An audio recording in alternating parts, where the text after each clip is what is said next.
All right, we are live. Good evening, everyone, and welcome to another one of our forums through the ages.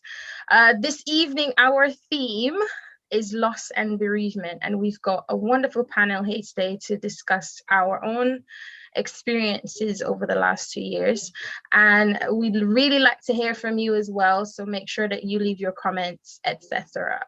So before we start and we meet everyone that's with us today, let's just have a quick word of prayer. Heavenly Father, thank you for all of us who are able to join in this evening on this program. Please be with us as we have this discussion, and please be with those who are logging on as well. Be with them in the ways that they need it, and help us to be able to help others with our experience as well. Bless all of us, and please keep us in your heart. This we ask through your loving Son's name, Jesus Christ. Amen. Amen. Amen. Amen. Amen. Once again, welcome to everyone. And it is my task this afternoon to introduce you to our wonderful panelists. I'll start as it is on my screen. To my left, I have Mr. Isaac. Mr. Isaac, welcome. Hi, good evening. Sorry, good evening. Thank you. And on the Isaac, we have Auntie Krista, the lovely Auntie Krista. Good evening. Thank you for inviting me. Thank you very much, Auntie Krista. I'm moving right across there. I have Brother Reese. Brother Reese, welcome. Good evening, everyone. Thank you so much for inviting me as well. Thank you very much, Brother Reese. Just after Brother Reese, and I want you guys to listen to the way. How I pronounce me, showing you how much African I am. Yeah, I was just pretending to be Guyanese. I'm African. Sister Omoloa. Nobody can test that. Hi, Did I get your name right now? You try. What is this now? Hey! Moving right across from her. Thank you very much for coming, Sister Omoloa. And just so you know, Sister Omoloa is hailing all the way from Nigeria. Welcome once again. And just after her, we have Sister Sharon. Sister Sharon, give us a wave.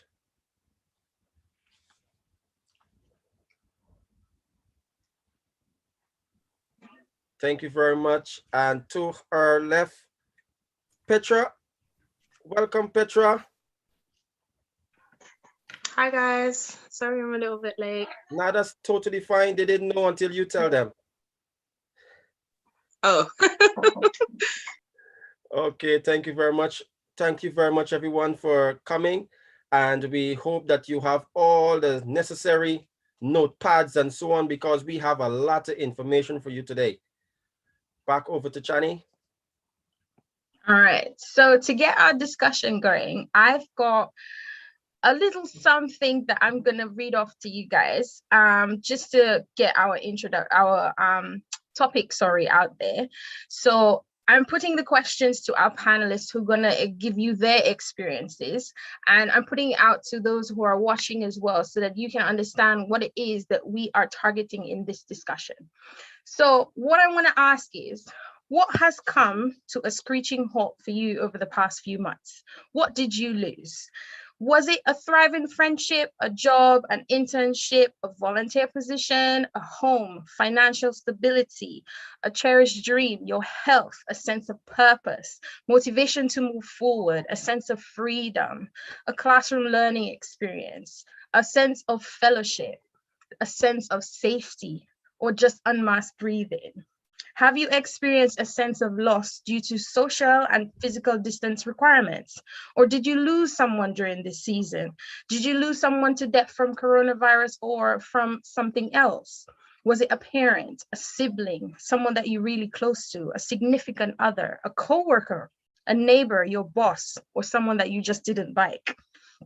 If you have answered in the affirmative to any of these questions, please accept my deepest sympathy for your loss. right? You will probably concur with me that the coronavirus pandemic is not just a health crisis, it's a psychological and social catastrophe. We've all experienced loss in some way or the other, whether it is that we have physical or mental reactions to this. Everyone has been affected. So today, our panelists here are going to give a bit of their experience on what they've lost during the pandemic and how they have had to deal with it.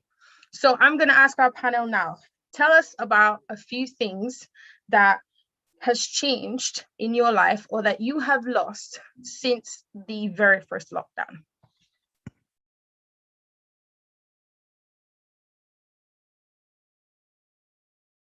Isaac, do you want to start for us?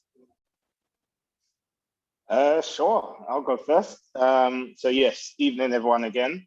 So something I've lost since the first lockdown. Unfortunately, I've lost some family members. Family members have passed away, close friends of the family have passed away. I've lost my sense of freedom in parts.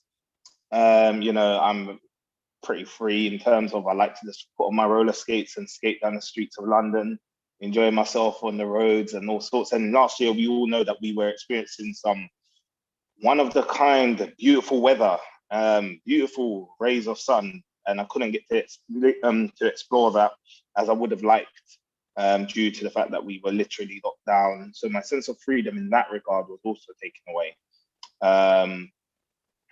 Although I'm not the biggest gym buff, but I lost some gains.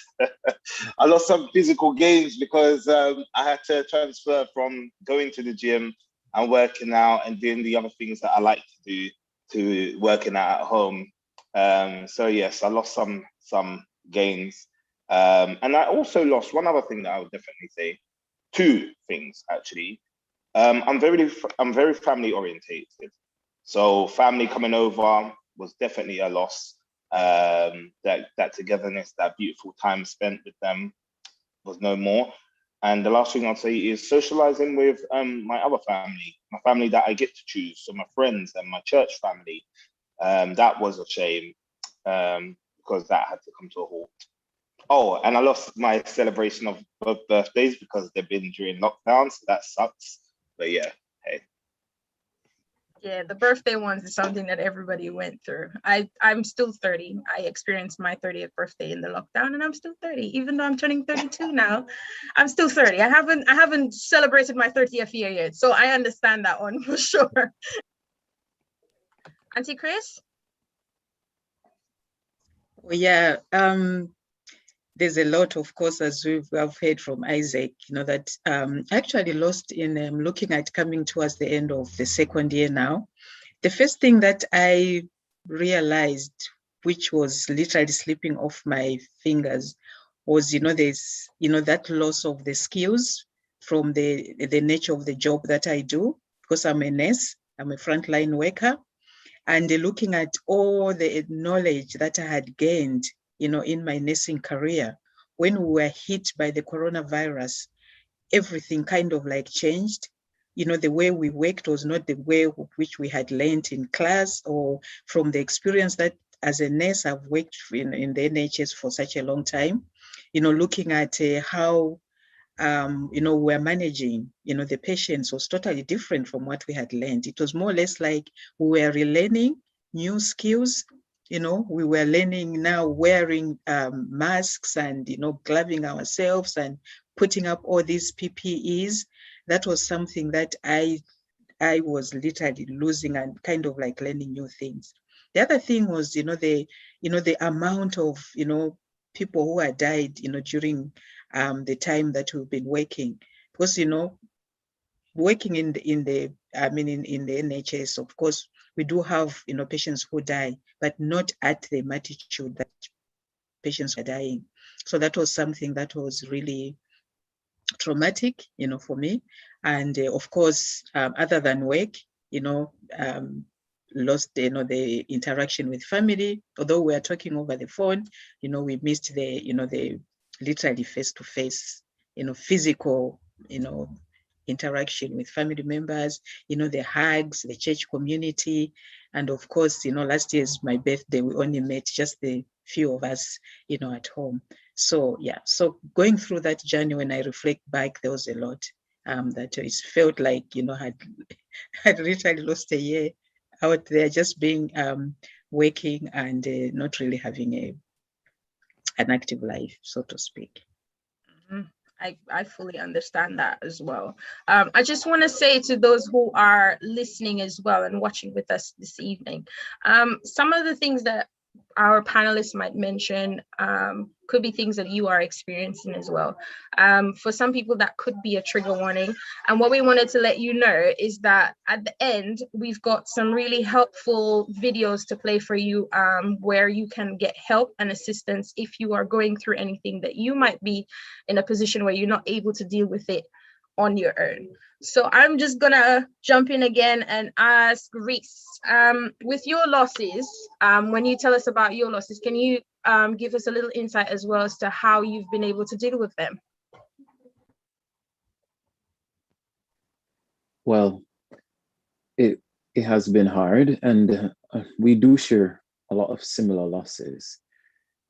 It was mentioned, you lost interacting with people, a loss of family members, and for me, a loss of a church community, so to say.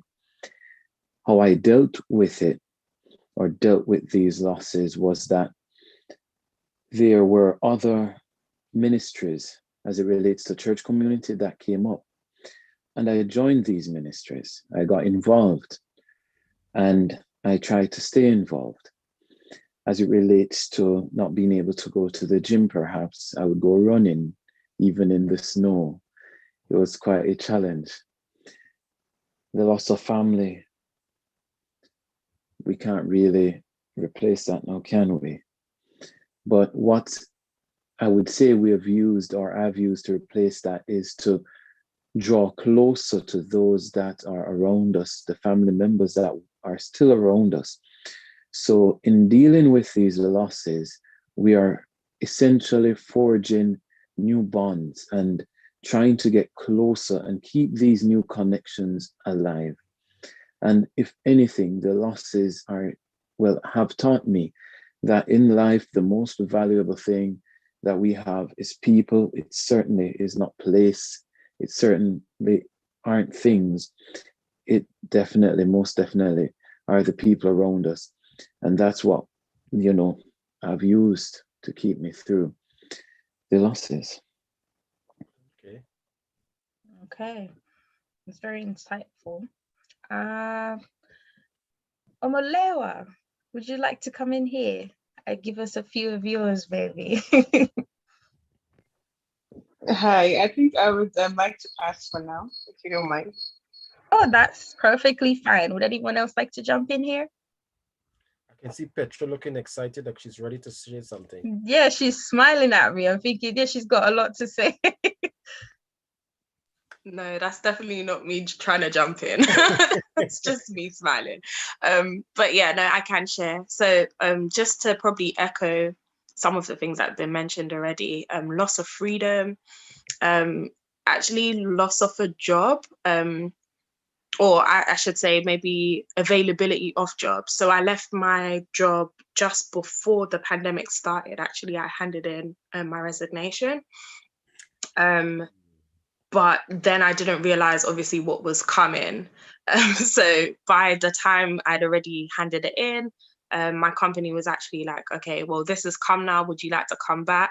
But I saw it as an end of a chapter, and therefore went through about 6 months, 8 months of unemployment, because people weren't hiring, and just, we know the job market was quite uncertain. So loss of a job for me, financial security, just coupling with that. And I think just to echo what Reese has just said, the first lockdown, what differed from the second lockdown was the loss of travel. So for everyone or who doesn't know, I used to travel from Coventry to London, and that's how I kind of like connected with my family in London, my friends in London. So in the first lockdown, I think I spent probably just about a year without seeing like my mum, which was really hard. And I guess that prompted as well why I left my job in Coventry to be closer to family. So one thing that has changed between the first and the second lockdown is that the people that I'm around has changed. And like what Reese was saying, when you're in a time like a pandemic and what we've just experienced, it drills home that the people who are important, you need to hold them close because people are losing their lives. So yeah, that's one of the positives that I can say that changed between the two pandemics, and I was able to spend a lot more time with the people that were closer to me, and we were able to create memories even within my bubble. Okay, that's great. You know what? If I can jump in here, what I'm hearing, and it brings me back to that text that says that the coming of the Lord will be like a thief in the night. And that song, we know not the hour he will come, because you give up your job with the expectation of joining another job, and bam, came the pandemic. And I can tell you, I know about 5 persons who that happened to. I mean, luckily I know somebody who left their job and was hired during the pandemic, start working, and have not gotten into the office till about the next year. So she don't know, they would literally walk past their workmates and don't know them on the road, because they've been working for this company now for 1 year, and just a few weeks ago went into the office for the first time. So it's one of those ones that just remind us that we just don't know what's going to happen next. That is true. That's I very think true. Sister Aunt Sharon want to jump in now. I can just hear, it's my turn, Leonard. Go right ahead, Auntie Sharon.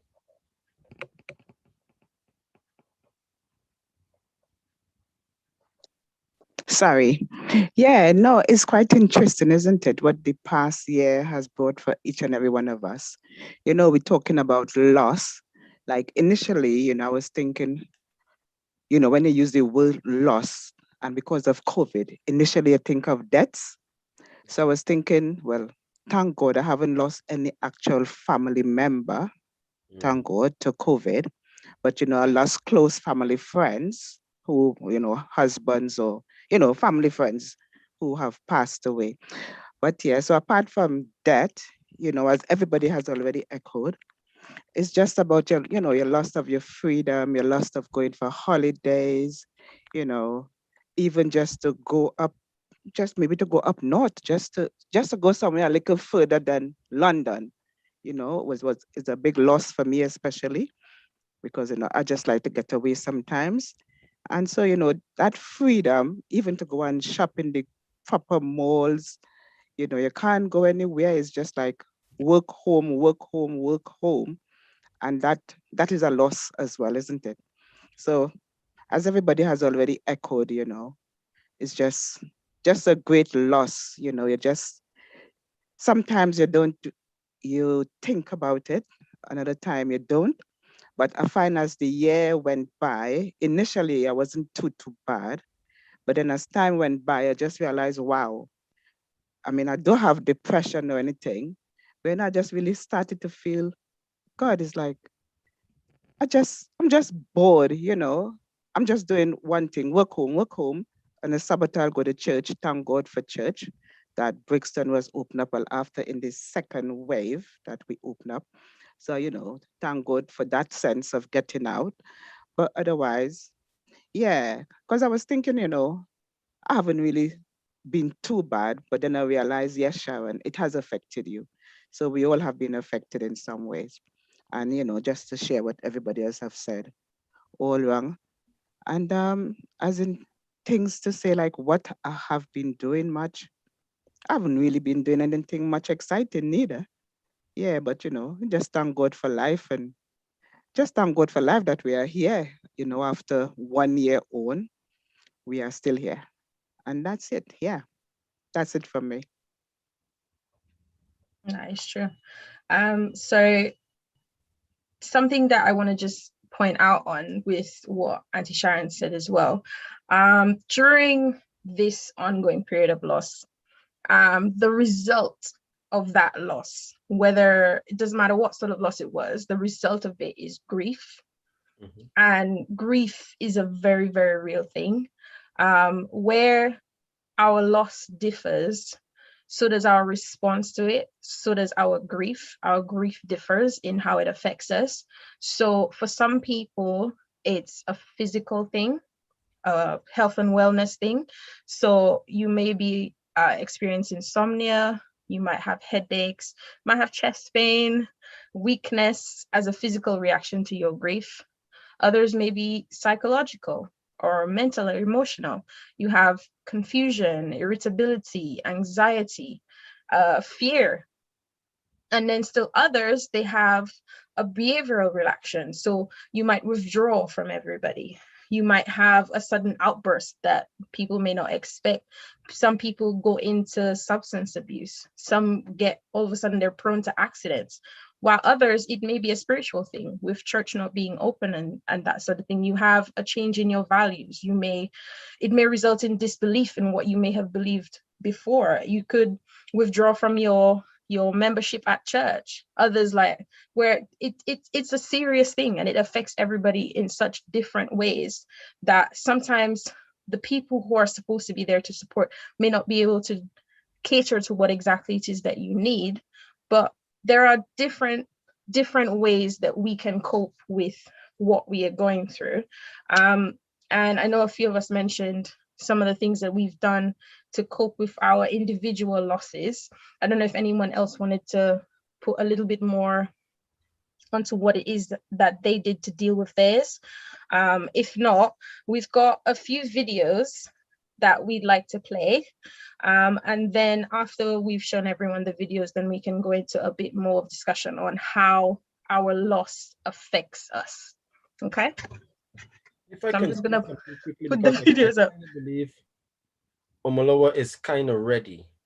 Yeah. If not, let's wait till we play the videos. Then we're gonna our lovely health ministries leader is gonna play a video for us, and then we're gonna play a couple more after, and then from there we'll just continue our discussion. Jess, lead the way.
All right, thank you for that. So there you can see that there's quite a few places to get help if we need it. So the first video I'm going to play is about coping with the loss of a job.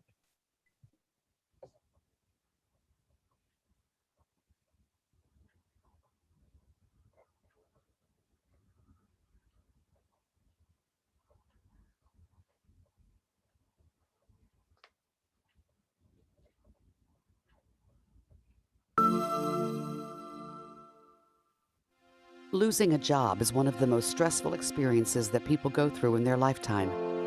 Among the other difficult effects of a job loss, unemployment often takes a toll on mental health. But there are ways to protect your well-being as much as possible while you're identifying next steps.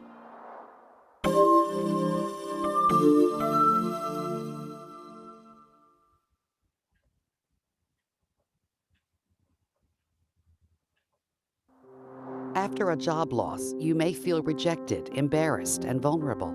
You might find yourself asking what you did wrong or if you could have prevented it from happening. It's common for people to experience high levels of stress and symptoms of anxiety or depression during unemployment. This is because a job loss may also represent a loss of identity, especially in cultures where people associate work with personal value, a sense of normalcy and structure, the opportunity to pursue goals and demonstrate talents, access to resources, financial or otherwise, and relationships with coworkers and other professionals. Be patient with yourself as you grieve these losses. It may help to take steps to sustain your self-esteem and sense of identity. First, recognize the factors outside of your control that may have played a role in your job loss, like issues within your organization or the economy. Focus on the future and affirm your professional identity through volunteer work or taking a class, as well as other aspects of your identity by dedicating time to hobbies, spirituality, and relationships. Be open to new roles and career paths. Expand your network. This type of flexibility and adaptability may be the key to determining your way forward. Remember to take care of yourself. Spending time in nature can lower stress levels, and exercising can not only boost your mood and self-esteem, but also help to reduce symptoms of depression. Connect with friends and family. Ask for help if you need it. Stick to a daily schedule that includes both job-seeking and restorative or fun activities. Find what makes you feel good and make time for it every day. And of course, use healthy coping strategies during your job search. Remember that rejection from potential employers is not necessarily a reflection of you, but rather a normal part of the process. Try to avoid blaming yourself, isolating from others, or relying on substance use during this time of transition. Instead, focus on how to solve problems, be proactive about your job search, and lean on your personal and professional networks. Remember, unemployment won't last forever. You can get through this. If you begin to feel unusually down, hopeless, or depressed during your search, consider reaching out to a mental health professional for help. To be connected with local organizations that provide unemployment benefits and mental health services, call 211 or visit 211.org.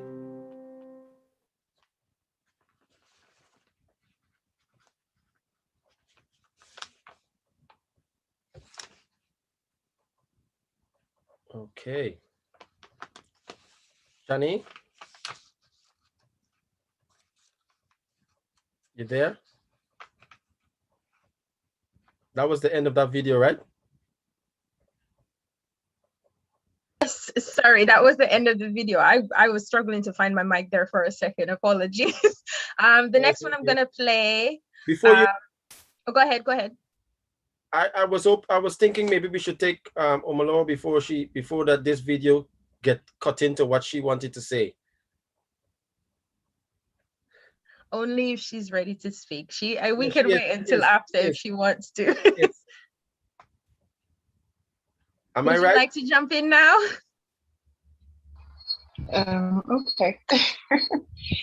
I honestly don't have so much to say because this is a very difficult topic for me.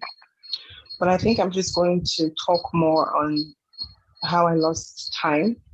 I think before the pandemic, one thing I wanted to do was to be more intentional in my parenting. Seeing as I live, thousands or millions of miles away from my children, one thing I really wanted to do was travel more and spend more time with them because of the distance, I'm already missing out on major milestones in their lives. So I think that's one thing the pandemic took away from me, not being able to travel, not being able to be with them, and having to devise other means, to communicate with them. So I think, basically that's one thing that I'm able to speak on that the pandemic took from me. Okay. And that actually ties in with what we're going to play next. The first video we're going to play now is about grief, which I think we all can relate to in some way or the other. So once I'm going to play that, and then we'll come back and have a little chat again.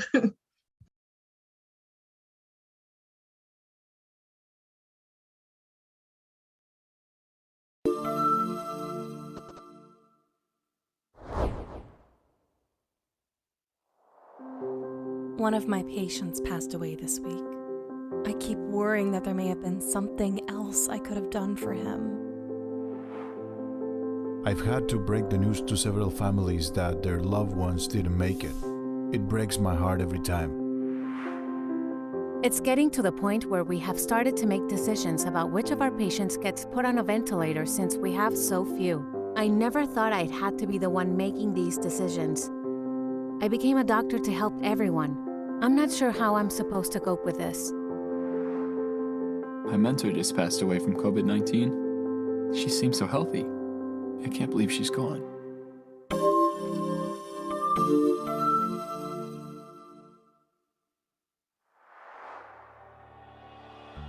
These are moments of profound grief and loss. They're powerful, personal experiences, and are often felt immediately and sometimes even long after a tragic event. These losses of grief and emptiness can leave intense effects on people's thoughts, feelings, behaviors, and relationships. During times like this, expressions of strong emotion are common and expected. Some people may cry or seem really angry, while others seem numb or may even respond in ways that are hard to understand. Grief is sometimes experienced over time. People can feel depressed or lose pleasure in daily activities following a particularly tragic experience. In the cases where doctors must make difficult life and death decisions, such as in the case where there aren't enough medical supplies for all their patients, some providers report feeling similar reactions to those of combat veterans. People experience grief in different ways and for different lengths of time. Some people feel deep sadness throughout the day, and other people might fall into a relatively constant state of sadness. Some immediate reactions of grief may only last a few days, while others may last for years. There isn't a right or wrong way to grieve or to cope. Some have used the phrase moral injury to describe the phenomenon. Moral injury is a term used to explain the trauma of violating your own conscience. Most healthcare workers choose their profession so they can help everyone they encounter. But in times like this, that isn't always possible due to factors that are out of their control. It is normal for people to wrestle with the decisions they made, even though they were doing everything in their power to help others to the best of their ability in that moment. During this time, you're likely to encounter others who are experiencing grief and the distress it causes. When someone experiences grief following a loss, there are some simple things to keep in mind that might be helpful. Be there. Often the best thing to do is offer a steady presence. Be accepting. It is not helpful to try to change people's reactions. Instead, try to share those moments exactly as they are. Let it be. You don't need to try to fix anything, and there likely aren't any quick or easy solutions. A grieving person might feel hurt, invalidated, misunderstood, or even guilt if they think that their emotions are wrong. Keep it simple. Listening and just checking in with a person can be great comfort. Grief can last. Sometimes people feel supported immediately following a loss, but report that the support decreases as time goes on. Checking back in weeks or months after a loss can be very meaningful. Self-care is especially important during times when you are giving so much of yourself to help others. Here are some things you can do to help yourself through difficult times. Connect with peers who can help to normalize and validate your experiences and communicate your thoughts, feelings, and concerns. Stay in touch with your family and friends. They can help ground and support you and be a place where you can recharge. Take care of yourself. Take breaks. Don't skip meals. Take time to rest and to do things you enjoy. Taking good care of yourself is one of the best ways you can ensure you're able to take care of others. Practice self-compassion. Think about how to talk to yourself and how to analyze your actions. Ask yourself if you would talk to a friend in the manner you talk to yourself. And if that answer is no, it's time to pause and shift gears. Focus on what you can control and give yourself credit for how hard you are working. Loss is a part of life for everyone, and due to the nature of their role, healthcare workers are often exposed to more situations of loss than the average person. Some losses and experiences will be impactful enough to cause significant feelings of distress and grief. Experiencing grief is difficult, but you are not alone. These experiences can increase vulnerability to developing a mental health condition. If someone develops symptoms of mental health issues after a loss, especially if they've experienced complicated grief or trauma, there are several effective, evidence-based forms of treatment that are able to help. The first step is to ask for help and accept that getting help through these challenging times is very normal. You are not expected to do it alone. If you're struggling to cope after a difficult event, talk to a trusted professional.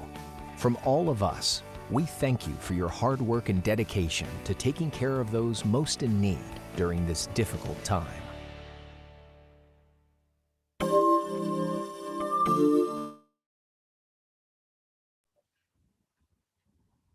Okay, very interesting video.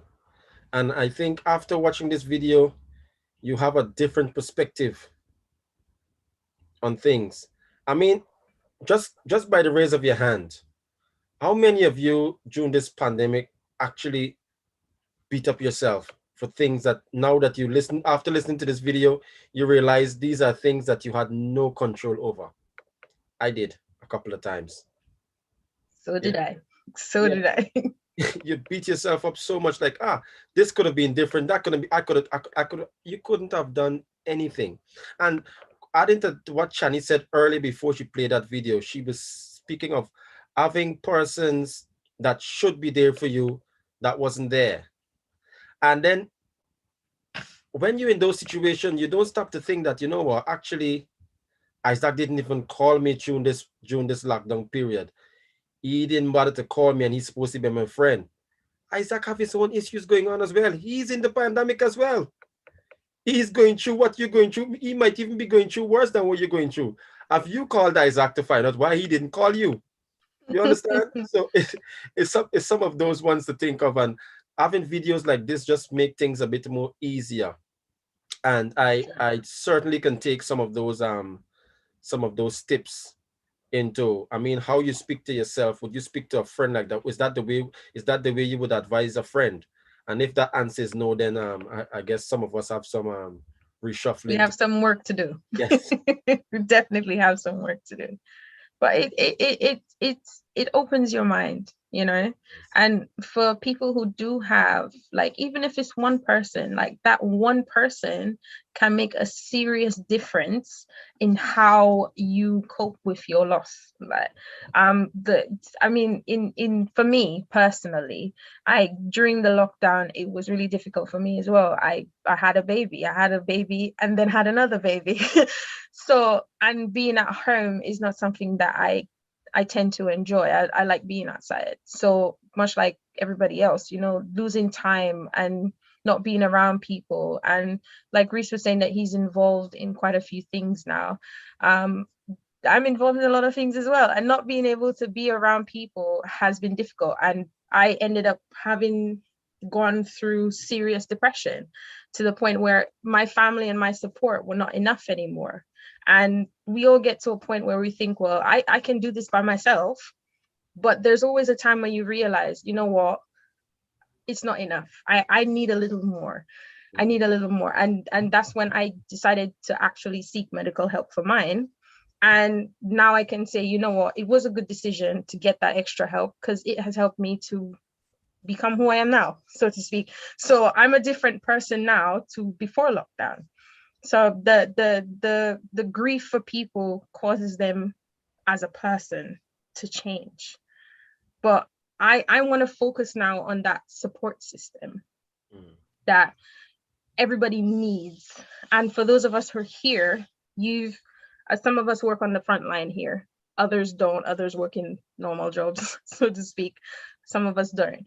But for you guys here on the panel, what I want to dive into a little bit is your support. Who's been your biggest support and your biggest help through this time? Mine has been my husband. Who's been yours? Anyone? Just going back to the video that you showed, before you could come to the support group, is just looking at, the shift that, the grieving process, has taken compared to the way we used to grieve before. Because when we look at what happened during the pandemic, looking at the way, we were managing, the death of our loved ones was totally different from the normal, so to speak, situations which used to happen before. Because what used to happen was like, if somebody is very sick in hospital, we used to call family, and the family members would be there by the bedside. They could say their goodbyes. And, some of them would have what we call anticipatory grief, whereby maybe they are told your loved one maybe hasn't got long to live, and they're already preparing themselves. Although it's difficult, but they'll be preparing themselves. But during the pandemic, what was happening was that we were not allowing family members to visit. We were using gadgets. Family members were using gadgets to say goodbye to their loved ones. And then to make even matters worse, when we look at when a loved one has died, it meant that you couldn't even visit them at home. So you are grieving on your own.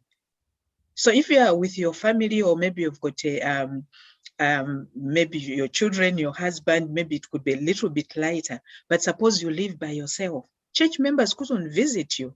So there's that difference of maybe just calling than when somebody comes and gives you a hug, because that touch is also healing. So when we are going into this process of, self-care, or maybe looking at how to help out, we are kind of looking at what individuals have been experiencing during the losses that they've had, because it was kind of like totally different. Though then we are kind of like looking at a totally different, we haven't completely come out, because what we are looking at is there are some individuals right now who are saying you haven't been vaccinated, so you can't come to my house. Or, I've already had the vaccination, or maybe some are still shielding, some have got the virus. So we haven't really come to that communal, kind of like help one another. So as we discuss, maybe we're kind of like going to look at something which is kind of like a bit different from the way we used to do it before. So how are we doing this now? That most times is kind of like Zoom or FaceTime, or, whichever method we are looking at. So the self-care, kind of like comes a little bit different. The communal care comes a little bit different, and the church support also comes a little bit different. That's very true. Anyone else want to put in anything here? Yeah, Isaac coming in. Got his hand in the button. Isaac, Yeah. right ahead, brother. I'm here. So my support system for me personally has been definitely family. Family have been close, and they've supported me well. But also, ironically, the only part of lockdown that I've really enjoyed is Zoom calls and stuff. I think through Zoom, I've actually become a lot closer to people and across seas. And they've supported me well. So many of my friends across seas have checked in with me. Like Leonard said, have you called this person, or etc. They're regularly checking in, just seeing how I'm doing, seeing how my family are. They've never met me in my life, but they're constantly just checking in to see if everyone's okay, and vice versa. Church family every week without fail. So sometimes if I don't join a Zoom call, I have numerous people. Hey, Isaac, are you all right? Why didn't you join? And it's literally nothing, but the love that I'm shown really, really uplifts me. It makes me feel so valued. It makes me feel so appreciated, So yeah, definitely would say that those have been my biggest support. Friends, family, for sure, have been my biggest support system. And also myself.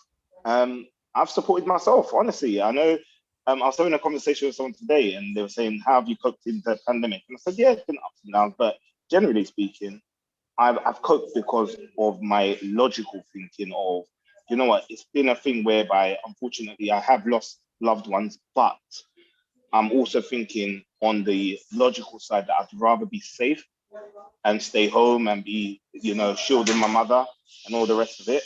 So in doing that, I've supported myself. I've made sure that I've been locked away, comfortable, but still active, like I said, regularly joining Zoom calls and checking in with people and staying connected. So all of you that have always also joined and been on various calls, I appreciate you as well. So yeah, that's what I'd say. All right, thank you. I kind of want to hear a little bit from Reese and Petra as well, especially after seeing the video. What has it brought up for you? What has the video brought up for you, either of you?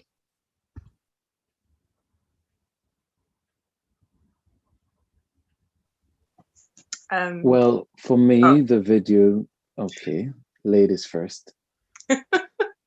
Thank you.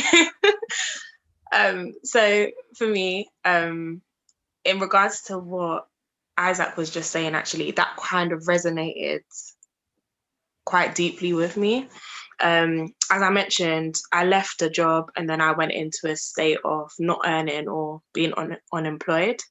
And what Isaac just said about supporting yourself, I definitely want to say that I had an amazing support system, whether it was when I was in Coventry and it was like my housemates that I lived with, in terms of spirituality, in terms of just fellowship, because we lived together. We almost made each other our bubble. We used to cook and eat together. We used to have games night together. We used to do like everything together. So we definitely, our relationships definitely got better during the pandemic. But when I left Coventry, I think, as I mentioned, my appreciation for family and just the whole idea of spending quality time with your loved ones, that definitely improved as well. And they were also my support bubble, as well as my friends. Whilst I'd been away from London, it had been a thing about proximity. But when I returned, even though we were still kind of like in lockdown, so we couldn't see each other as we would normally do if they had known, okay, Petra's coming back to London, let's meet up, let's do all of these kind of like get-togethers. We weren't able to do that, but definitely like in terms of virtually, we were able to do that. So over the phone or even like Zoom calls and stuff like that. But just going back to what Isaac said about like motivating myself, I think during that period, I developed a better awareness of self-care. Just knowing how to, or learning how, not knowing, because it was something that I had to learning how to better take care of myself.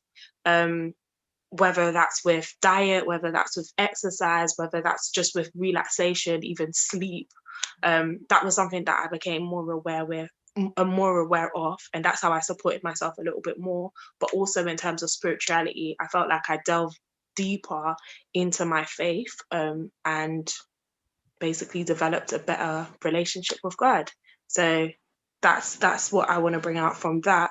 And self-care is one thing that resonated deeply with me from the video when we were talking about grief and just how you're looking after yourself. I think in my friendship group and also in my family, I can often be the person who people come to. So sometimes it is very heavy, and I have to remember that I have to take care of myself as well, because I don't often go to people. People just come. So yeah, I think that's what resonated with me.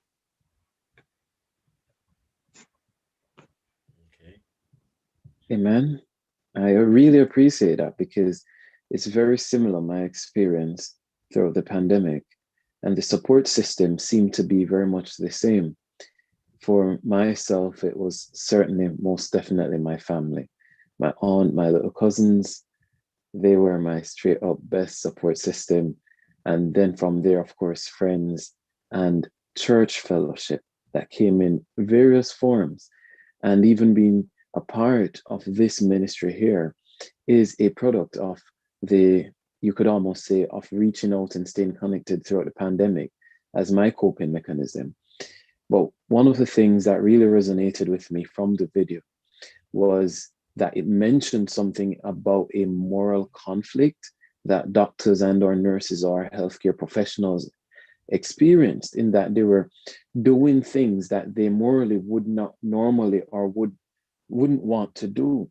And it really made me think that we haven't been appreciating, or maybe myself personally, I haven't been appreciating the stresses that our healthcare professionals have undergone, and not just our healthcare professionals, but everyone who is experiencing this pandemic. You know, it was mentioned by my brother, how about calling someone else? We were saying, how hasn't Reese called me? But have you called Reese? Or how has sister hasn't called me? Have I called Jess? You know, that kind of a thing. And we have to be somewhat more engaging and not necessarily be looking for someone to come to us, but as was mentioned, that we have to take self-care more seriously, and that self-care is being others focused, and it's reaching out to others, and by so doing, I do believe that we are actually helping ourselves.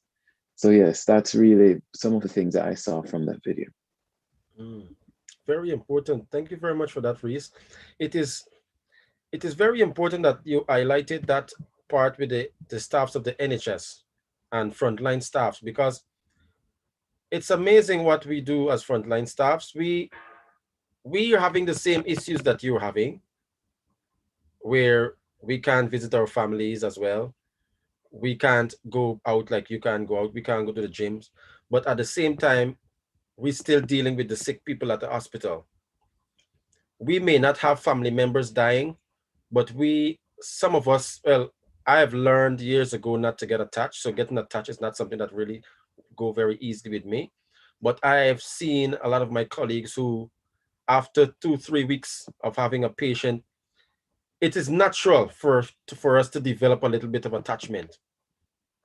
And then to lose that patient, it's a very messed up thing. It's like you've developed a relationship with a patient, they died, you go through that period of grief. While you're going through that grief, like in a few hours, another patient replaced that patient in that bed, and you start to attach yourself to this patient as well. And you might be a nurse who work quite often, and you attach yourself to a few patients. Let's say 2 out of the 5 dies, and you in that grieving period, and at the same time you have to go home and do the normal things. Take care of your kids, take care of your husband, take care of your home, your wife, whatever, and come back again next morning to carry on in that process. I've seen strong people that I thought was, well, I can't say I thought they were strong because they are strong, but people who we see as muscles, they just get on with stuff. During this pandemic, we got to see that persons are human. I've seen people cry. I've seen people decide, you know what, I don't know how much more of this I can take. I've seen people saying, you know what, in order for me to continue working, I need to go home now. And those are things that would stay with me for the rest of my life. And it's very nice that we can hear somebody acknowledging that. I want to ask a question, but before I do that, I want to just say quickly what I've lost. I've lost something that I am presently the senior male in my family, and it is the tradition of my country that the senior male attends the wedding of the sisters or whoever and give the bride away. During the pandemic, 2 of my sisters got married, and I was unable to attend those weddings. I was unable to give my sisters away. So as far as I'm concerned, they haven't been given away. I still need to make some time. And it was difficult. I'm not one to show my emotion of how I feel. And some people take that as I don't have any feelings or I don't have emotion. But like they mentioned in the video, some of us show our emotion differently. And not because I'm not screaming and crying and have my head down, I'm not hurting on the inside. I do get hurt, I do feel down, but I just developed this way of getting on with it and keeping the smile and keeping things going, because in my line of duty it comes in very handy. I have to keep that smile going, console my colleagues, you have to be hard. I mean, could you imagine me? Some of the things that and one of the persons said something just now that resonated with me. she did not believe that she would have been the person to have to make a choice between who gets the ventilator. It is very hard on me because of this, the person I am, my colleagues tend to put me forward to deliver bad news or the unpleasant news, like telling family members that they can't visit during the lockdown. You couldn't visit, nobody can visit. And then there was a time when we were doing one visitor. So that one visitor, if I am visiting today, I have to be that person visiting every day. I might not be the person's husband or wife, but because I was that one person that came and as the next of kin or whatever, because of track and trace and these things, we maintain one visitor per patient. So that person needs to be the person coming every day for the rest of that person's stay at the hospital. And it's hard. It's hard. And some people did not get that information. We had husbands or wife turn up at the door. They're just at the door. I'm telling you, where they're standing, if they look through the glass, they can literally see their family member, but that is as far as you go. We have to then say to you, unfortunately, because of how things are, you're going to have to go back home and log on to Skype. So it's one of those ones.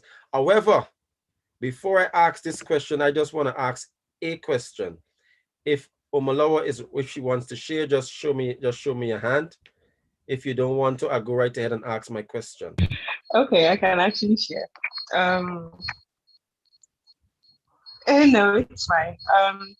So there's the Bible verse I actually found really comforting. I think that was from that's from Psalms 94, verses 18 and 19, which I'm not going to paraphrase. But I think for me, one thing that really helped me was praying more. And not like I'm trying to say too much or do too much, but one person too who helped me was Jess, actually. It's so amazing that she's a frontline worker, and she was there, basically. That's all I can say, because she's an amazing listener, and I'm someone who doesn't really know how to express herself as much as I would love to. But basically, she's that person who can, to a reasonable extent, tell what you're thinking and basically complete my sentences and say, okay, this is how you're feeling. And one thing I found really touching about that is the fact that she goes through so much on a daily basis, but she makes out time. You know, and I found myself asking her at some point, do you have the regular 24 hours everyone else has? You know, so I would say she has been, she's that person I would say God gave to me at the right time. You know, and I don't want to go any further so I don't cry, but she's an amazing person. Okay. We can feel you on that. We can definitely feel you on that. It's always good when you have that one person that's there for you, that sees the things that not everybody else can see, even yourself. So I'm glad that you had that through your period of loss as well. Len, you had a question? Yeah, and it's if I may add, it's very interesting as well how you might have had a friend who only contacts you, let's say, twice a month. And before the pandemic, that was a very long time. But somebody contacting you now during the pandemic twice a month is quite a lot. That person becomes like one of your closest contact, especially if you are a person who only, I feel it for single people, or not, I shouldn't say single people, or people who live alone, because I have a few friends, and I think one or two of them might be on right now. Hi. They were very comfortable in their space. They go to work, they meet with their friends, they meet with us at work, and they come home. They're comfortable in that space. They were very comfortable, like I would say. But when the pandemic came, that comfort space became, what can I say, that place that you don't want to go to. They would come to work and they're like, your shift is finished, you know. oh yeah, I'm just finishing up a few fine things. Like, normally you gone home already. What are you still doing here? And then it comes to that place where you realize, you know what, going home during the pandemic was one of the hardest things. It's like staying at work before the pandemic. So my question, and Omoloa, it just so happened that both of the times before you speak, you went into what we were about to announce. It's true. It's Yeah, true. so She's my got the question, fifth sense about where we're going with okay, this one. just the right time. So what I was about to ask is, can we say, how have you seen God during the pandemic? How have you seen God play this part? Or how has God helped? Any one of those places, how has God helped during this time? Whose question is it? Say again? Are you asking a specific person to answer? No, jump in, Auntie, Okay. if you'd like to. Go ahead. Yeah, so yeah, I've seen God play a major role in this pandemic. Just as we've been discussing, of looking at the losses that we've had, the grieving processes, but all in all, we can see, starting from the community, the church community, because, I would look at the times when, how many people would attend church services on Sabbaths.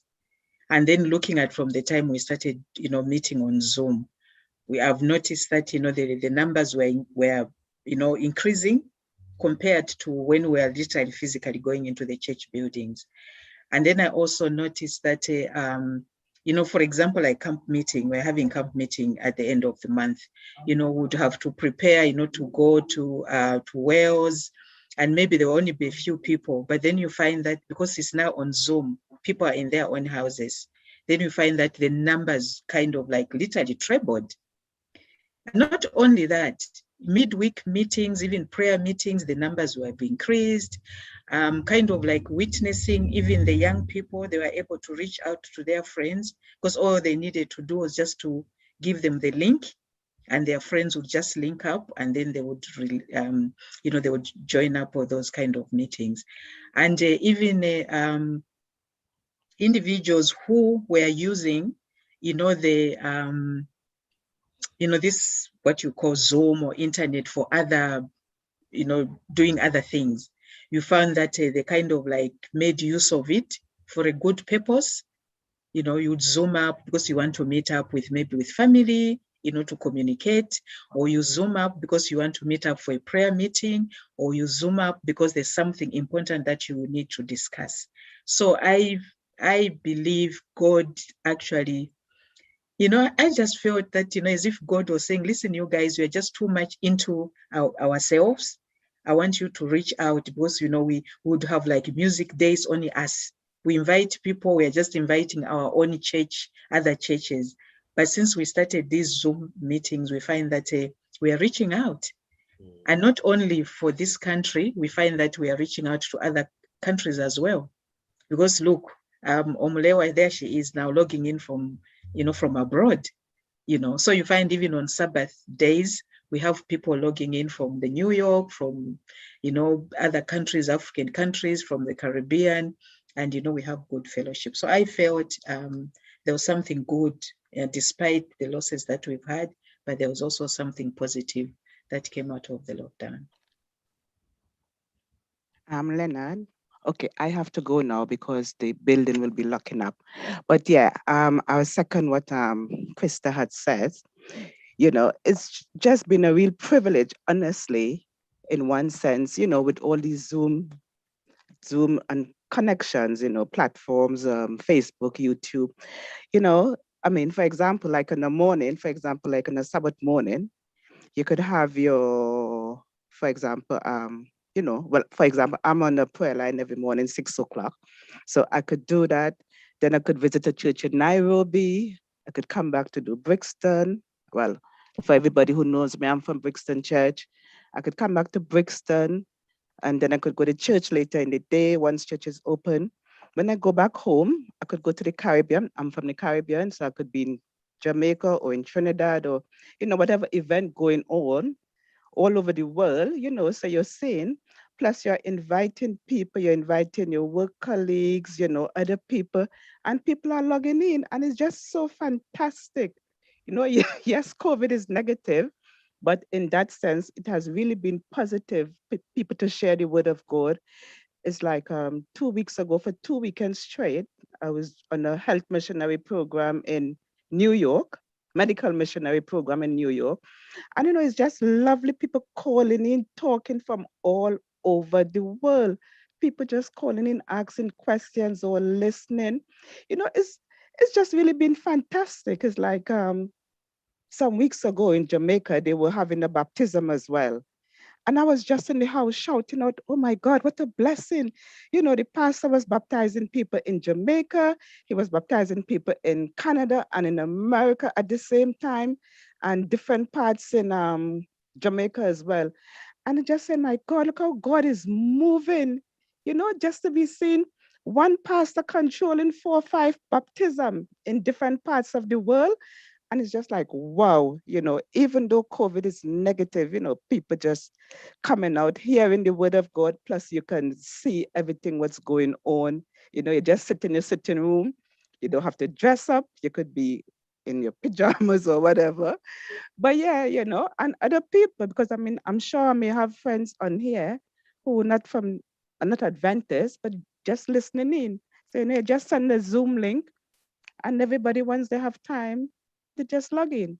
So I think God has really worked, He has really been showing us his blessings. And we have been blessed by COVID in a positive sense, in that sense. Yeah. So I really thank God as well for that. It has been a great blessing. You could be in the Philippines. It's just really so exciting, to be honest, to see how you could be hearing so much learning, learning different, just learning different parts of the world and see the culture, see them singing in the different languages. Sometimes I don't even understand the language, but it's just a privilege to see how they're serving God.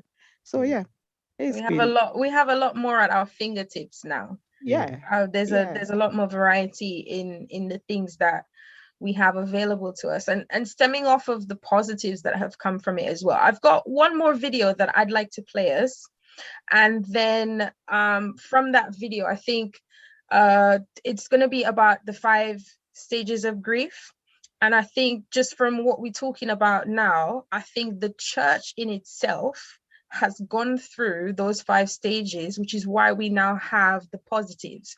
Everyone's gone through everything that they had to, and in the end, now we have so much to benefit from. So I'm going to play it now, and then we'll jump back in again.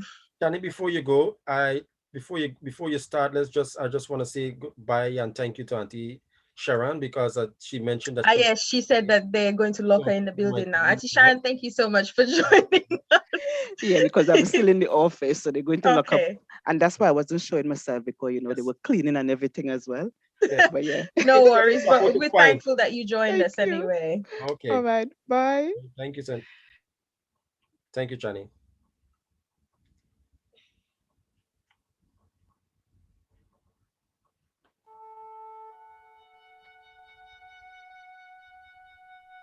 The 5 stages of grief are a way of describing how people may react to a loss. Psychiatrist Elizabeth Kubler-Ross first outlined the stages of grief in the 1960s. She originally used the stages to describe how she saw patients reacting to their own terminal diagnosis. Today we acknowledge these stages as common feelings anyone may experience when grieving any kind of loss, including the death of a loved one.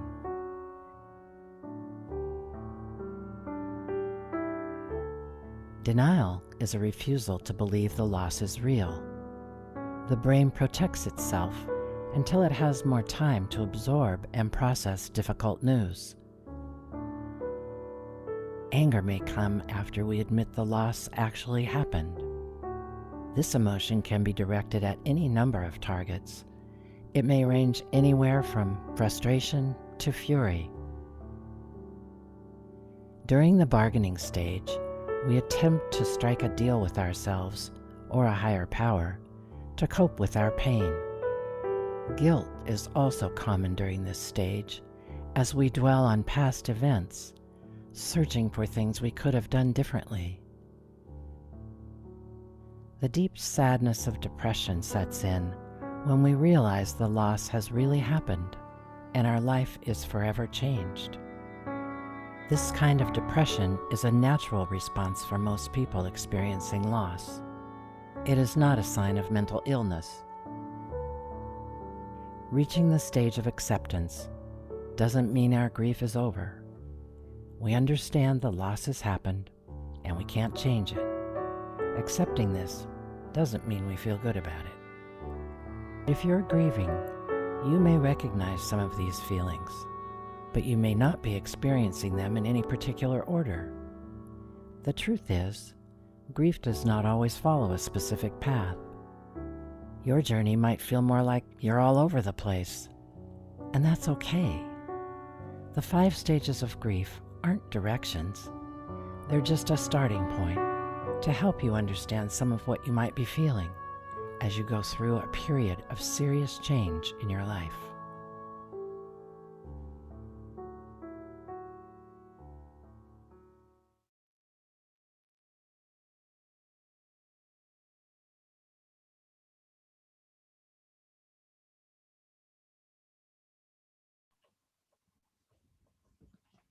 Okay.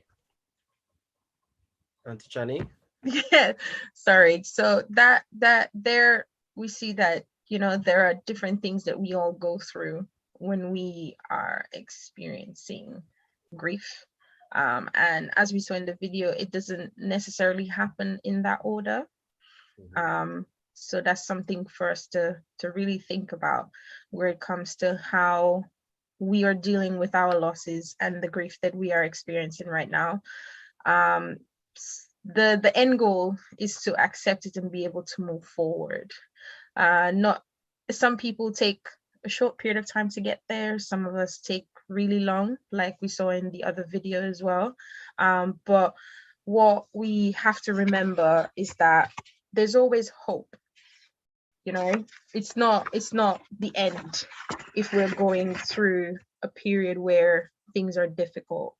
And it's important that we remember that God is faithful, and relying on him should be the first thing. Because once you rely on him and you bring your burdens to him, he is the one who's going to provide you with what you need. Whether that is a supportive person, whether that is that you call for help from institution or so, he's the one who's going to show you the path that you need. And just going off of how we were speaking earlier on and how it's affected us as a church as well, and the positives that have come from it as well. So it's not completely negative. COVID in itself is a negative thing. It has had a really, really negative impact on all of us in some way or the other, while at the same time, having gone through it and still going through it now and coming out of it, so to speak now, there's a lot of benefits that we've all gained from it as well. We've seen a lot of things in ourselves that we didn't see before. We've seen a lot of things in the people that we deal with that we didn't see before. And we've all changed in some way. And change is good. Change is really good. Change is a very, very good thing. And we have to be able to accept that change, embrace that change, and move forward with it. So what I want to ask our lovely panelists now is what have been the positives? What have been your blessings? What have been your gains? We've heard from Auntie Chris what she felt her blessings were from the pandemic. How about Petra? What are the blessings that you've received? So one of my major blessings was a job. As I mentioned, I left my job, went into the pandemic, didn't have a job for a little while. But one thing that came out of it was a job, and a job that was more down the direction that I believe my purpose is aligned to as well. So it was no longer going to work just for work. It was like definitely aligned with what I know that I will do, or I will go on to do in the future. So that's the major one. The other blessing was just more meaningful relationship with family and friends. Proactive relationships like what Isaac mentioned, or I think it was Leonard, not waiting on, or I think we've all mentioned it now, not waiting on someone to contact you, but also reaching out and also knowing where people are at. And like we've discussed with the videos, everyone's grief shows up differently. So being able to kind of see how someone's grief is showing up and also being able to support them in that way, and vice versa, them also, because you're in meaningful relationship, them also seeing where you're struggling and helping you in that extent. So I think the major blessing has been the relationships that have strengthened during the pandemic, and my job. I'm trying to think of, and my relationship with God. That's amazing. Very good. Reese, would you like to give us a little insight on yours? Well, my major blessing, it certainly came in the form of learning more about God, I'd like to say. A short testimony: throughout the pandemic, I would be, praying for certain things, asking the Lord to intervene, and asking for various things, whether it be a shift in position or purpose or a job or whatsoever it might be. And in praying, it came to me, or the Lord came to me and essentially said, if I am not enough, then no matter what I give you will ever be enough. And in that moment, I started to realize that not that things that we don't need to pray for, jobs or purposes or whatsoever, but the most important thing is Christ, and for us to know him and to have him in our lives. And in that, throughout the pandemic, I saw more of Christ being revealed to me, and that I need to serve him more. And of course, what my sister said just now, as it regards to closer, more meaningful relationships, that certainly came from the pandemic. And closer friendships, it has just been amazing. I'm sure you all know Alethea, and she has been a really, really good friend to me right throughout the pandemic. And all of these things put together, it's coming to show a greater ministry that God is allowing to emerge or blossom from what we'd consider a quagmire of a pandemic. So I have a lot to give God thanks for throughout the pandemic, and we just have to, in all things, give him praise. I agree very much with that one. In terms of moving forward, I know some of us on here have had some really difficult times, and I don't want to put you on the spot again, but I just wanted to ask Omalewa, in moving forward, do you have a plan as to what it is that you're going to do to move forward from your loss, or what are your thoughts in going forward after everything that's happened? So one thing I did was I started therapy, which I almost quit, but then I'm happy I didn't. So that has been majorly helpful. And I find more comfort now from reading God's word, because, even though humans would assure and validate you, that's where you get the most validation from. Because aside change being the most constant thing, God is the only constant thing that we have. So I'm learning more and more every day to lean in and listen more to what God has to say. One Bible verse or two Bible verses that I actually love are Matthew 28 verses 20b, where it says, "And surely I am with you always to the very end of the age." And Isaiah 43 verse 2 that says, "Even when you go through the deep waters. I know I'm not paraphrasing it correctly, but I will be with you. So for me, most times when I'm going through my moments, I go back to those Bible verses and I'm like, okay, now what God is saying He's going to be with you always. So I think these things have, helped me. And basically having someone that I can talk to has been of, immense help. And then pulling joy too from my children, always speaking with them on FaceTime, trying to learn more about how their day has been. They are quite excited to tell me how their day has been, basically. So I think all those things are my coping mechanisms thus far. All right. Thank you. Thank you so much for sharing.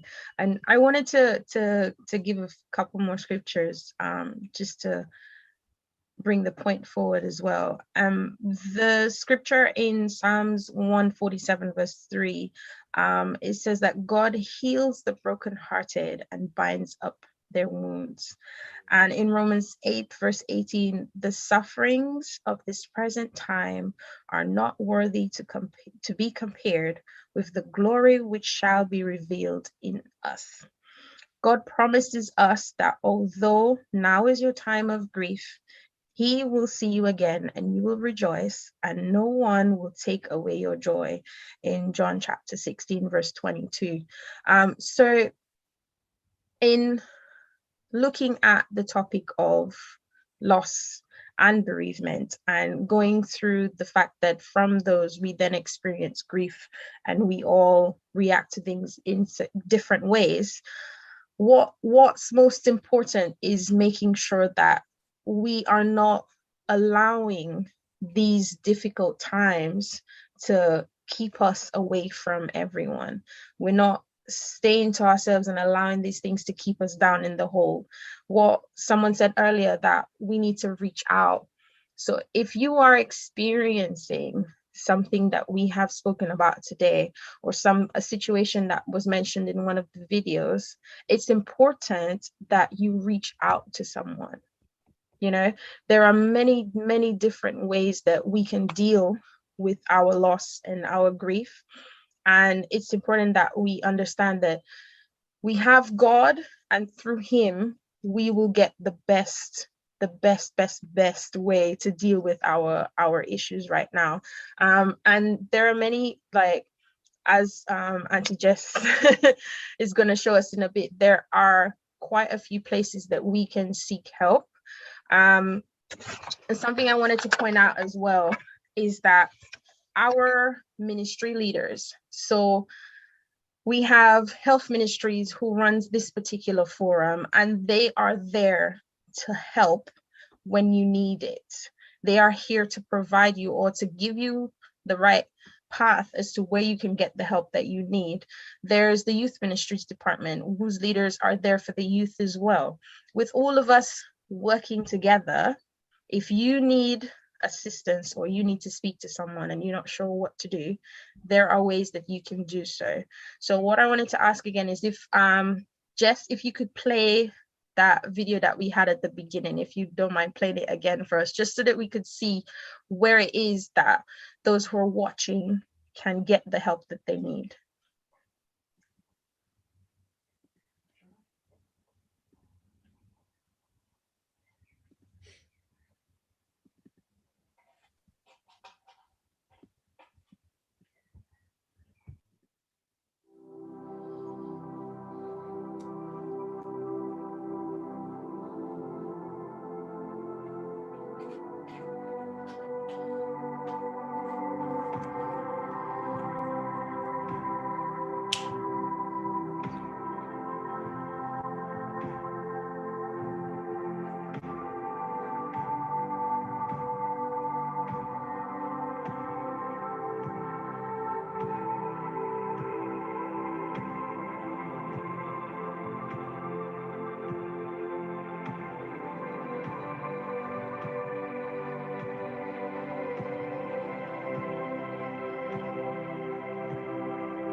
Lovely. Thank you for that. So I just wanted to point out again, just as we bring it to a close, that this is the time for, especially our church leadership. This is the time for all of us to be intentional about interceding for and interacting with our church members and with their families who have experienced various types of loss and grieving in different ways. The one thing I wanted to also add is that we also have Cornerstone, which does a lot of work and assists a lot with anyone who's going through anything. And I was going to ask Auntie Krista here if she would like to put in anything at this point where it comes to where we can get some support. Yes, thank you for that. Yeah, so we have a Cornerstone Counseling Service, which is under our South England Conference Counseling Service. And, you know, to help, especially in the time of the pandemic, we have a listening line, which is 24/7. So even now, as we speak, if somebody was to call that number, there's somebody there online. So that line is available every day, Monday to Monday, so people can phone in. And it's a line where if you feel so overwhelmed, you can talk to somebody. Issues on grief, it can be issues on any situations that you might be going through. So you could use that number. And so when you ring that number and you feel you want to speak, maybe to have like sessions, like counseling sessions, more sessions than just talking, the person who is going to receive your call will be able to refer you to a counselor where you could make arrangements for more sessions. So the church has also got that facility where you can phone in and get help. Okay, lovely. Thank you for that. Just before we close off, are we just going to have a few words from our health ministries leader, Jeff?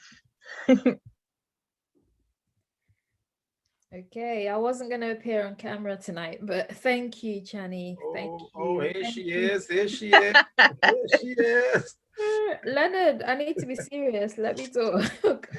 Okay, I just wanted to say on behalf of the Health Ministries Department, I just want to thank every single person who has made this series a success, and we thank God first, who enabled it to come to pass despite obstacles or whatever may have come our way.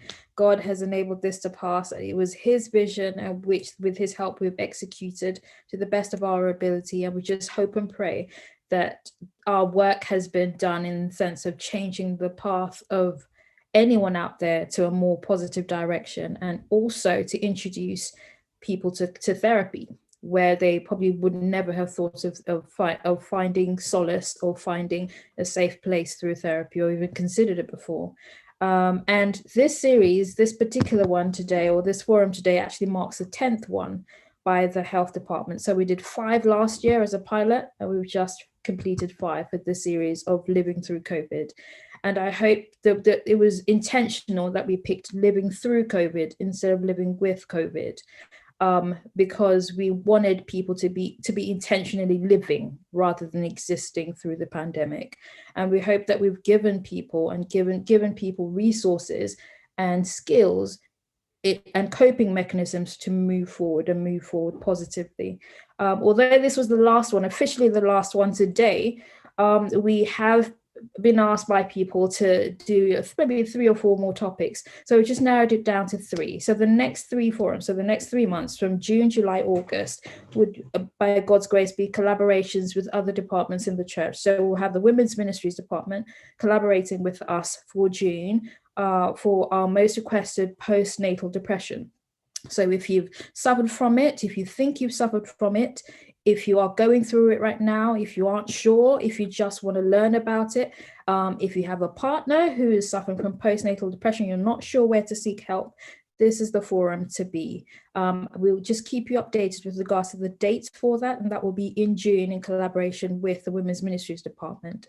We will also be collaborating with the Education Department come July for all of our students and graduates, fresh graduates, just having a forum of their own to have, for example, some form of release from what they've been through the pandemic as well, their unique experience with education.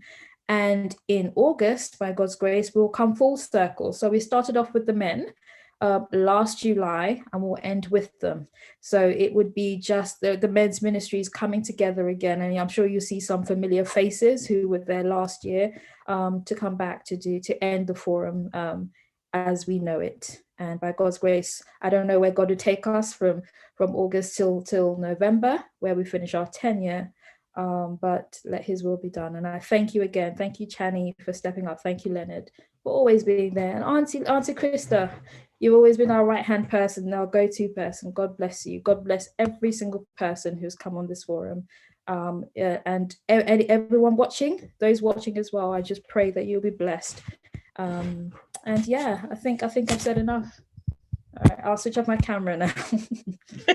It was good that we got to see you anyway, even if it was brief. Well, you don't know the privilege of some of the views that are on today, because I'm sure a lot of the viewers from previous programs did not get this privilege of seeing Jess, maybe just hearing her in the background. So for those of you tuning today, you could not have chosen a better day to come on so you can see the person behind all these programs, our beloved Jess. I want to take this opportunity to thank everyone again for coming, because I do value your time. I know there's so many other things you could have been doing. For those like myself who've been to work today, I know you wanted to come home. Your plan is to come home after such a wonderful weather today, isn't it? You just want to come home, get a cuppa, and the amazing British weather. I am saying, so I want to thank you very much for coming and giving us your time and to sharing your experience. I know some of you, it's very difficult. It's very, very difficult to share your experience. And even the little that you share was very hard to come back to for you to share. And we are very grateful. I know as well there are persons out there who have been listening and can identify with actually everything that we have said and even more. I do hope that you get the opportunity to express yourself and find somebody to talk with, someone that can listen and possibly give you some solutions, some help, some direction into where you can get more help. Auntie Krista, thank you very much as usual. You always here as our senior person to give us that one. Whenever we're struggling with that, just that send home point, you're always there to give that send home point, and we're extremely grateful. Omaloa, what is the time over there now? Is it afternoon for you? No, it's 8:33. In the evening? Yeah. It's 8:30. Okay. You're on the same time. I didn't even know that, you see? Thanks to this Zoom link. I didn't even know that you're on the same time with us. Okay. Petra, thank you very much. We're grateful to have the young people among us. Chris and Reese. Reese, is it your top, or are you trying to flex your muscles with us? Is that what you're doing? Yeah. You're showing us what the gym has been doing for you. Yes. This is about loss. This is not about gain. Don't show us your muscles, brother. Yeah. I know. I heard you talking earlier about the gym and you're doing your running and stuff like that. I can see the progress. All right, brother. Thank you very much once again for coming. And my lovely co-host, thank you for having me. Hi. I will gladly do this again. You've been a great co-pilot. And we have, ladies and gentlemen, we have landed. Thank you very much for traveling with us today. And without further ado, I will close us with a word of prayer. Thank you. Heavenly Father, we are grateful this evening for this wonderful privilege we've had. I ask, oh God, that you comfort us individually and collectively. Lord, you know all the things that we wanted to say but could not have said today because of the way some of the things that we have experienced have us feeling. We are grateful, oh God, that even before we speak, you know and you answer. I'm also grateful that, oh God, I've heard and I've read of stories of men and women who've been thrown into lions' den, who've been thrown into fire, and you were there. So I wouldn't dare to think that we can possibly go through anything that you're unable to assist us in. So I ask, oh God, that you'll be in a special way with Sister Omolowa. I ask, oh God, that you will comfort her, grant her the health and the strength and the comfort that she so needs in this time. I ask that you be with her family as well, and I ask that you would grant them the encouragement and the know-how to keep in communication, keep the signals and everything in good work in order so that they would never be out of contact with the little contact they could make. Help with Auntie Krista, help her to continue in the work that she's doing to help men and women to stretch to the highest that they can stretch, and to give them the help that they stand in need of with herself and with the conference. Be with Reese. I ask God that you'll be with that young man, strengthen him, lead him, oh God, and help him as he come closer to you, that his experience would get sweeter and sweeter, and it would be so much that he cannot keep it to himself and he would want to share it with someone else.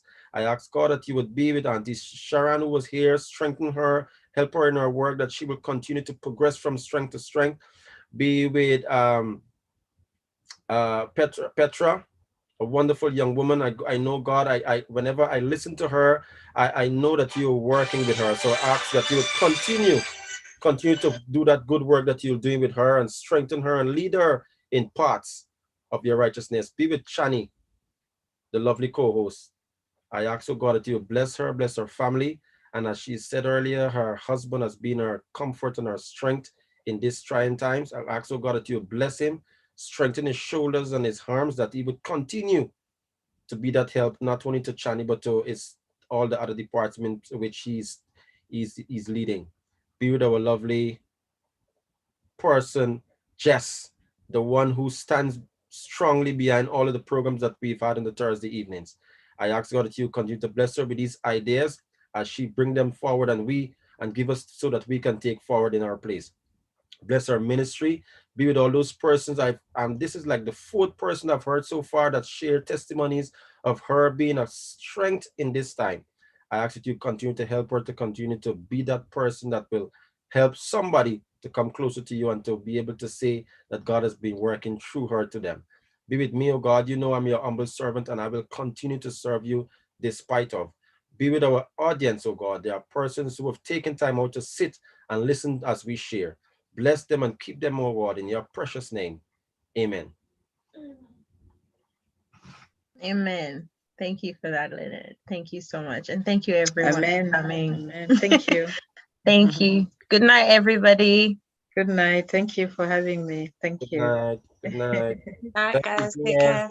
Welcome. Good night. Bye. Bye-bye.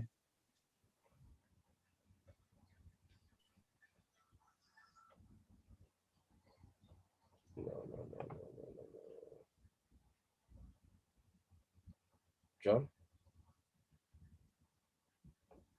John?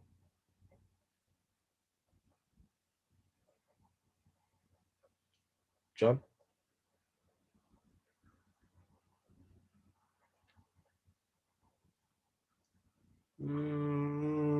Okay. I think we are not live anymore, but I can still see the live sign. That means that we are live. John? Okay.